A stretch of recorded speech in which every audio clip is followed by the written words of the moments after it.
자, 잠깐 화면 볼게요. 간단한 기능 하나 좀 소개를 드릴 건데, 일단 어떤 기능인지 먼저 말씀을 드려보자면, 우리 비밀번호 찾기 기능이에요. 제가 일단 코드를 작성을 좀 해놨고요. 테스트까지 지금 완료를 한 상태로 여러분들한테 소개를 드릴 거예요. 자, 로그인 창에다가 제가 버튼 두 개를 만들었습니다. 아이디 찾기, 비밀번호 찾기.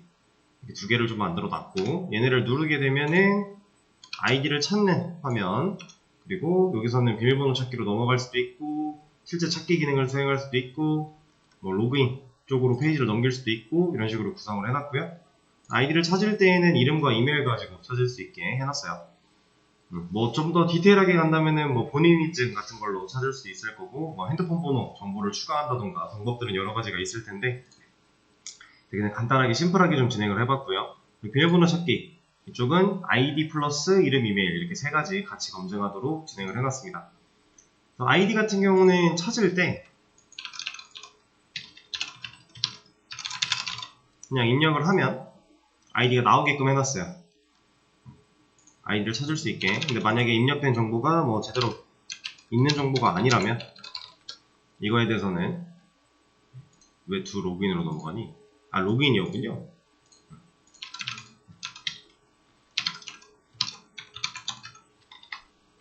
뭔가 정보가 잘못되었다고 했을 때 이때는 이런 식으로 메시지 보여주는 거. 아이디를 찾는 거 자체는 막 엄청 간단하게 할 필요는 없어요.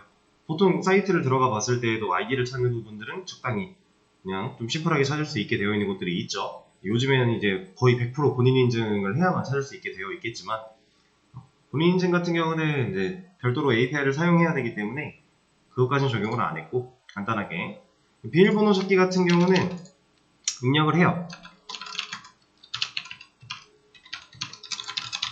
이거 실제로 제가 갖고 있는 네이버 메일 주소인데, 입력을 하고 비밀번호 찾기를 눌렀을 때 약간 시간이 걸립니다. 자, 이런 메시지와 함께 이메일 주소로 메일 임시 패스워드를 발송했다라고 하는 메일 보내는 서비스를 하나 만들어 놓은 거예요.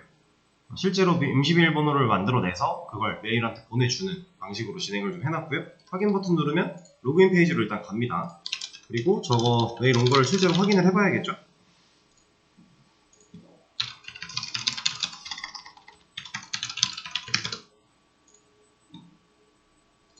자, 메일에 들어가 보면 이런 식으로 와 있어요. 이거 지금 막 온 거예요.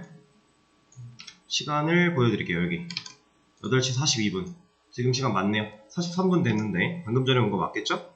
들어가서 보시면 이렇게 임시 패스워드라고 하는 패스워드가 하나 와 있고요. 로그인하러 가기라는 링크가 하나 걸려 있습니다.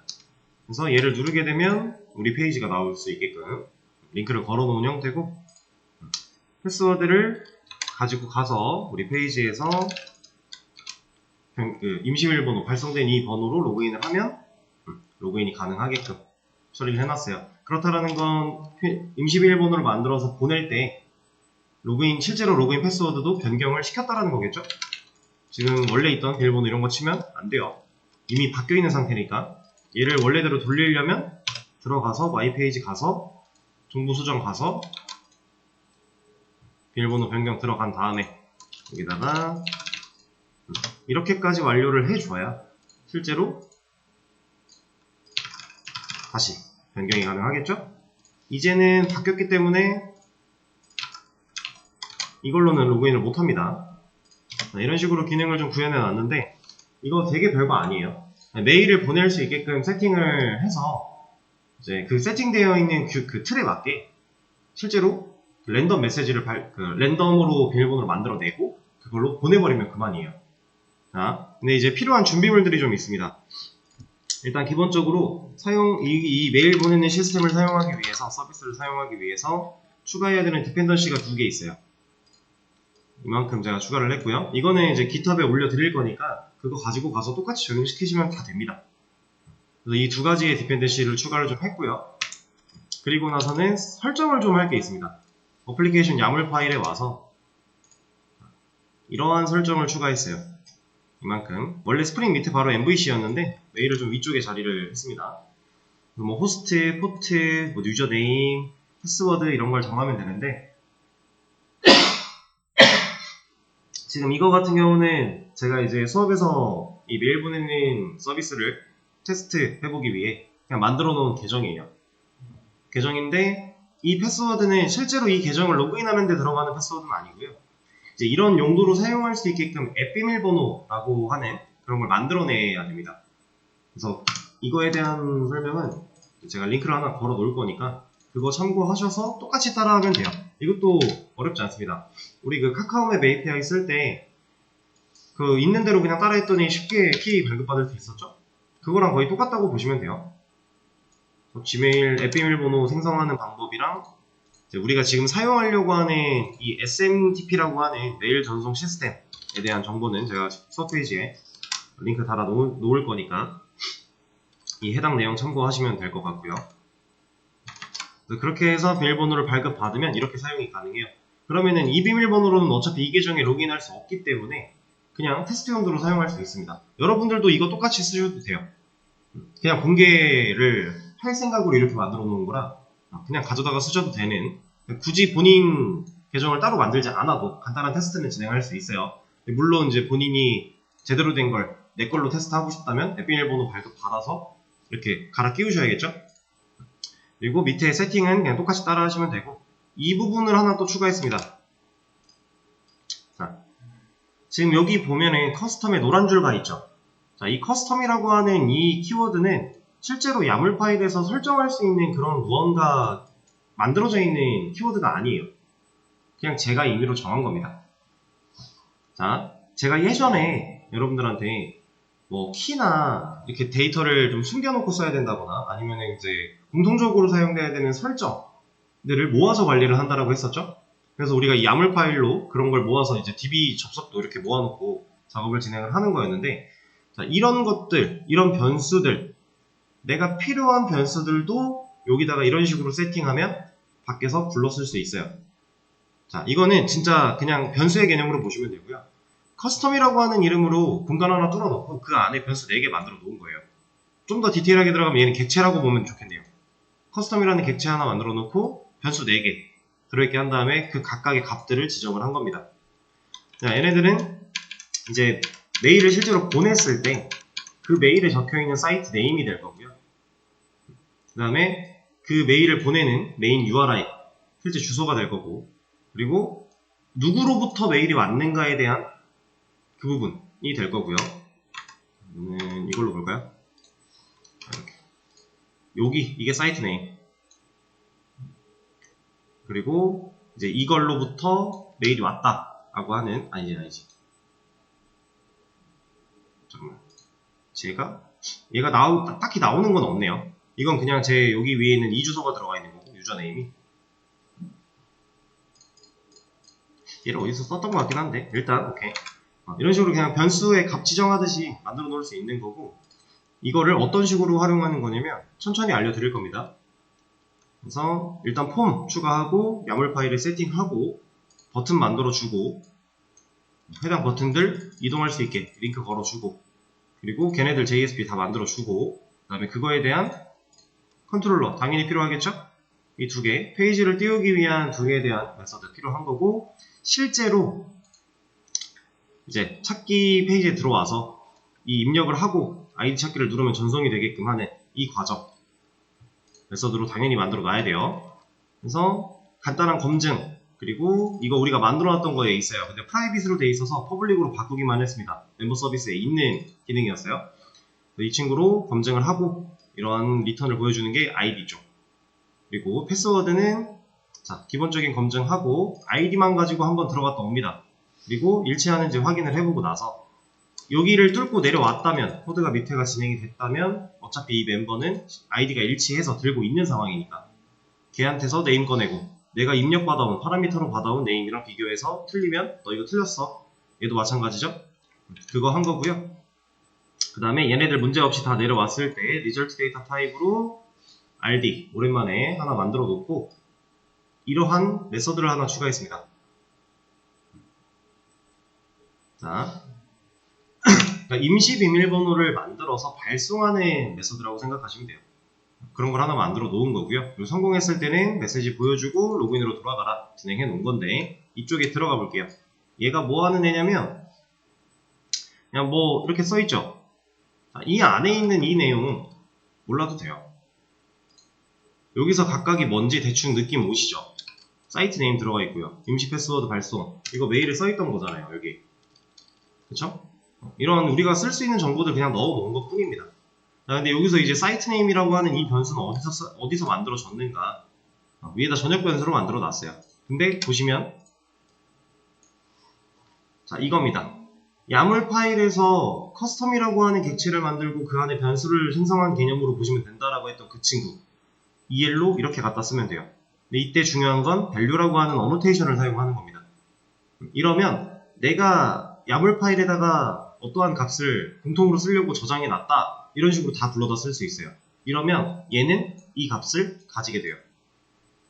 그래서 실제로 야물에 저장해 놨던 이 값이 이 자리에 이 변수가 들고 있는 값으로 세팅된다라고 보시면 됩니다. 사용 방법은 어렵지 않아요. 그냥 이렇게 쓰면 돼요. 커스텀 아니어도 돼요. 어차피 존재하지 않는 키워드예요. 내가 만든 거예요. 그래서 여러분들 원하시는 대로 이름 바꿔도 전혀 상관없고요. 다 갖다 쓸 수 있습니다. 그래서 만약에 API 키 같은 거를 이제 프론트 쪽에서 사용 못하게 막기 위해, 이제 서버 쪽에서 사용하기 위해 뭔가 공통으로 사용되는 부분들이 여러 군데 있다면 다 이렇게 야물 파일 같은 데 저장하는 거예요. 그쪽에 몰아놓고 API 키들도 API가 하나만 사용되는 게 아니니까 사용되는 API마다 키들이 다 다를 거잖아요. 그럼 그런 키들을 우리가 한 곳에 몰아놓고 설정 파일 같은 거에 몰아놓고 관리를 해야 키를 갱신하는 것도 편할 거고요. 훨씬 가독성이 좋습니다. 그래서 각각 키를 각각의 기능 위치에다가 뿌려놓는 게 아니라 야물에다가 모아놓으면 된다. 야물 파일은 브라우저에서 까볼 수 있어요? 못 까보죠. 그러니까 보안적으로 숨길 수 있는 기능도 완벽히 가능한 거고, 내가 필요한 곳에서 편하게 불러다 쓰는 것도 가능한 거고, 이런 식으로. 그리고 보시면 메일 서비스라고 하는 애를 하나 더 만들었는데, 이 친구도 그냥 의존성 주입한 거고요. 얘는 조금 이따 보여드릴게요. 얘를 하나 만들어 놨다라는 것만 일단 인지하고 계시면 돼요. 여기 다시 와보면은 그냥 변수 만들어서 값 세팅, 변수 만들어서 값 세팅. 그리고 util에도 보면 getTemp password라고 하는 메서드를 호출하고 있는데 우리가 이런 거 한 적 없었잖아요. 이것도 새로 하나 만든 겁니다. 보여드릴 거예요. 그래서 body도 그냥 세팅, 그 다음에 플러스는 해가지고 내용 추가. 지금 여기 보시면은 아까 링크 걸려있던 거 기억나시죠? 메일에 이거 임시 패스워드에 대한 텍스트 입력해주는 거랑 이 링크 걸려있는 거, 이거 요걸로 세팅한 거예요. body로 태그 들어가 있잖아요. 그래서 임시 패스워드에 이렇게, 그 다음에 A 태그에 이렇게 링크 걸어 놓은 겁니다. 여기서 이제 얘네를 좀 더 이쁘게 꾸미고 싶다면 이제 아쉽게도 CSS에서 얘를 건드리진 못하고요. 인라인 CSS 같은 걸 넣어야 되는데 여기서는 또 이제 라이브러리 같은 건 사용이 안 됩니다. 왜냐면은 이런 태그가 입력이 되고 그 태그를 입력되어 있는 태그를 가지고 화면을 그리는 건 이 화면이에요. 우리의 사이트가 아닙니다. 그럼 네이버에서 갖고 있는 라이브러리들은 사용할 수 있겠지만 우리가 그게 뭔지 모르니까. 그래서 인라인 CSS로 간단한 건 가능해요. 그렇게 생각하시면 되고, 메일 서비스에서 send, 얘는 뭐 보내는 역할을 하겠죠. 이름부터가 딱 send, 보낸다 였으니까. 그래서 이메일 주소, 뭐 제목, 내용 이런 걸 세팅을 해가지고 넘겨주고 있는 상태고, 이제 실패했을 때의 경우 만들어져 있는 거고요. 그 다음에 setTemp password, 이 친구가 얘입니다. 그러니까 비밀번호를, 임시 비밀번호를 랜덤으로 만들어서 발송을 할 건데 실제로 비밀번호가 바뀌어 있지 않으면 아무런 의미가 없잖아요. 임시 비밀번호를 메일로 받았어요. 근데 그걸 가지고 가서 로그인을 하려고 했는데 로그인이 안 된대요. 그럼 아무런 의미가 없는 기능이죠. 그래서 실제로 바꿔주는 것도 여기다가 만들어 놓은 건데, 이 친구가 하는 일은 doPasswordModify라고 해서 우리가 이미 만들어 놓은 메서드입니다. 여기 있죠? 얘를 그냥 호출하고 있는 거예요. 결국 비밀번호를 바꿔주는 역할을 한다라고 보시면 되는 거고, 이 친구가 여기도 있으니까 사실 멤버 뒤에로 붙일 필요도 없겠네요. 이거는 어차피 이러면 서비스에 있는 얘를 호출할 거고, 얘가 호출되면 여기 가서 일을 할 거니까. 그 다음에 인자는 여기서 이제 맞게끔 세팅해주고 있는 거고요. 여기 아무와도 까먹으면 안 되고. 그럼 이제 메일 서비스 한번 가볼까요? 메일 서비스가 열려있지 않네. 자, 여기도 보시면은 밸류를 사용했습니다. 딱히 신경 쓸 필요 없어요. 그냥 아까 우리가 세팅해놓은 거 꺼내온 것 뿐이에요. 자, 근데 이제 밑으로 내려가다 보면은 자바 메일 샌더, 뭐 메일 핸들러, 뭐 set from, set to 뭐가 되게 많죠? 다 몰라도 돼요. 여러분들이 그나마 좀 읽어봐야 되는 건 얘밖에 없습니다. 실제로 보낼 때, 샌드 할 때 이런 일들을 할 건데 이거는 인터넷에 떠도는 코드를 가져와서 우리 환경에 맞게 제가 살짝 수정하는 거예요. 리절트 데이터라는 건 우리가 만들어서 쓴 거잖아요. 남들은 이런 거 없을 수도 있잖아요. 그래서 이거를 우리 환경에 맞게 살짝만 수정한 상태인 거지 이 메인 로직들 이런 거는 저도 딱히 건드릴 거 없습니다. 이거 다 구글링으로 가져와서 사용을 한 거니까 그래서 메시지 보여주는 이 부분 정도만 제가 건드렸다라고 생각하시면 돼요. 근데 이것도 사실 크게 뭐 신경 쓸 게 없는 게 정상적으로 코드가 실행이 된다면 사실 실패의 경우가 검증은 당연히 해야겠지만 나오는 일이 거의 없을 거예요. 뭐 나올 수도 있겠지만 그래서 아무튼 크게 뭐 중요한 부분은 아니고 우리가 사용자가 실제로 보는 메시지는 이거니까 샌드에서 돌려주는 메시지를 가지고 뭔가 보여주진 않으니까 얘는 성공했냐 실패했냐를 따져보기 위해서 그냥 적혀있는 것 뿐입니다. 그래서 얘는 뭐 전반적인 내용 잘 몰라도 된다. 근데 읽어보면 뻔해요. 우리가 다 해봤던 거거든요. 다 해왔던 방식 그대로예요. 객체 만들고 이거 인자로 들어간 이 객체 그럼 이런 생성자 매개면서 하나짜리 생성자로 객체 만들었을 거고 그거 리모컨 연결됐으니까 set from, set to 위에서 내려오면서 봤던 애들이죠. 얘네를 가지고 다 세팅 그리고 실제로 보낸다. 이게 끝이에요. 근데 이 과정에서 트라이 캐치로 바꿔서 만약에 예외가 발생을 한다면 익셉션 처리를 이걸로 하겠다 해놓은 거고 별게 없습니다. 그리고 여기 보시면 뭐 자바 메일 샌더 이런 거 있는데 이것도 잘 모르셔도 상관없어요. 어차피 이런 기능들은 인터넷 구글링 해서 복사 붙여넣기 내 거에 맞게 수정 그리고 기능 잘 동작해 더 이상 건드릴 게 딱히 없거든요. 자 그리고 또 유틸 아까 이제 이게 있었죠? gettemp 패스워드 얘는 메서드를 호출하고 있는데 인자로 8이라는 숫자를 넘기고 있네요. 그럼 매개변수 하나짜리 메서드가 필요하다는 얘기일 텐데 자 length라고 지어놨어요. 그럼 저 8은 무슨 의미예요? 네, 길입니다. 8글자로 만들겠다 라는 의미인 거고 얘를 더 늘리고 싶다면 더 늘리면 그만인 거고요. 여기 있는 거는 정말 간단한 거예요. 그냥 배열 하나 만들었습니다. 배열로 이런 값들 넣어놓고요. 0부터 9까지 소문자 A부터 Z까지 다 넣어놓은 배열에서 그냥 꺼낸 거예요. 랜덤으로. 그게 다예요. 그렇게 해서 추가해 놓은 겁니다. 근데 여기에 스트링 버퍼라고 되어 있죠. 모르셔도 돼요. 그냥 문자열을 이어 붙여준다 정도로만 생각해도 상관 전혀 없습니다. 어펜드, 추가하는 개념이잖아요. 이 스트링 버퍼라는 객체를 만들어서 이 변수에 연결했는데 그 친구를 불러내서 어펜드 추가하고 있어요. 누구를? 여기서 만들어진 이러한 애들을. 그러면 아까처럼 이러한 결과가 랜덤으로 나오는 겁니다. 이거는 정말 랜덤이기 때문에 똑같을 수도 있고 다를 수도 있어요. 근데 사실 패스워드는 같다고 해도 문제가 될 건 전혀 없죠? 그래서 상관이 없습니다. 이렇게 만들어 놓고 이 SB가 갖고 있는 거를 toString 이거 그냥 문자열로 리턴해 줄 거야 라고 박아 놓은 겁니다. 그럼 얘를 불러낸 자리가 아까 여기였잖아요. 그게 여기에 들어가게 된다라는 거죠. 그럼 임시 비밀번호를 세팅해서 보여줄 수 있는 겁니다. 자, 이게 끝이에요. 뭐 여기 JSP 만들고 이런 것들은 뭐 너무 우리가 많이 해왔던 거고 딱히 뭐 더 설명드릴 것조차도 없을 것 같아서 여긴 그냥 스킵을 한 거고요. 전반적으로 해야 되는 건 디펜던시 불러오기, 폼 세팅, 그리고 이제 뭐 필요한 메일 서비스 같은 거 하나 추가로 만들어 주고 그리고 이런 거 만들 때 이제 조심하셔야 되는 거는 얘도 서비스예요. 어노테이션 빼먹으면 안 돼요. 얘도 서비스의 역할로서 사용을 할 거니까 필요하다. 이런 것만 안 빼먹으면 됩니다. 그리고 뭐 메소드 같은 것도 새로 만든 거 이거 하나밖에 없죠? 나머지 다 있는 거 활용했고 실제로 이 안에서 어떤 일이 일어나는지까지 엄청 자세하게 알 필요는 딱히 없다라고 했고 뭐 간단하게 한번 쭉 훑어보시면 지금 단계에서는 사실 얘를 막 디테일하게 분석하고 이해하는 것까지는 힘들어도 간단하게 얘가 어떤 흐름으로 진행되는지는 충분히 눈으로 쫓으실 수 있을 거예요. 그래서 얘를 설명드리는 방식도 제가 코드를 작성하고 코드를 쭉 같이 훑어보면서 이 흐름대로 보여드리고 있는 거고요.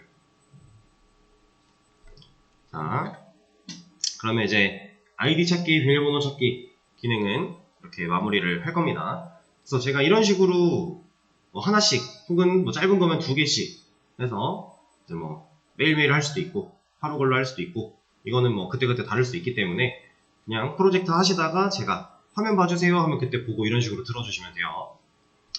자, 그러면 해당 내용 커밋하고 녹화는 여기까지 하도록 하겠습니다.